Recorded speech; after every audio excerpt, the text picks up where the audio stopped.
to think about it is we started off with most of the VMUG members were server virtualization admins, right? And they built their career around that space.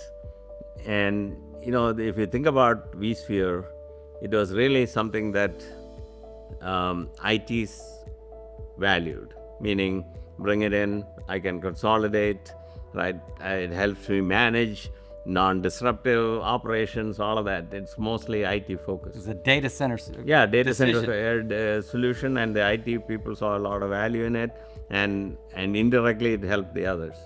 But now we are in a different space. Yes. We need a different platform because now it's all about infrastructure as code. Mm-hmm. You're actually going to help your developers interact with the infrastructure directly through APIs. It's a completely different world, right? And not through tickets. No, it's all about agility and flexibility of the developer. And that's where you need a cloud platform. And so we have gone, in a way, VCF is the new vSphere.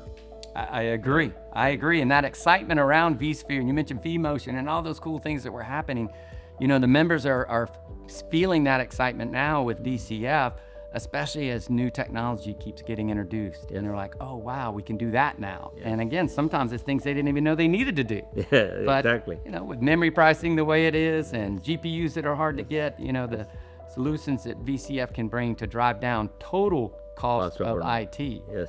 But I think you're right. That was, vSphere was a data center decision. Mm-hmm. It didn't have to go to the CIO. Yep. Well, now the CIO is coming down and saying, no, we need a cloud platform that can run everything that we need to run. We need to keep it secure. We need to have speed to get things to production and all those kind of things. And, VCF is a great way to do that. I mean, look, the IT department becomes relevant to the lines of business if you really provide a cloud-like experience to them.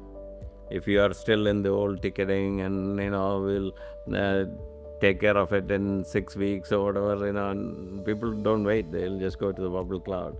So to be relevant, you have to offer a cloud-like experience to your lines of business. And that's almost like a survival thing. You won't survive if you don't do that. And so it's very important to understand that and then leverage the technologies that we are providing, which makes it easy to deliver that kind of experience.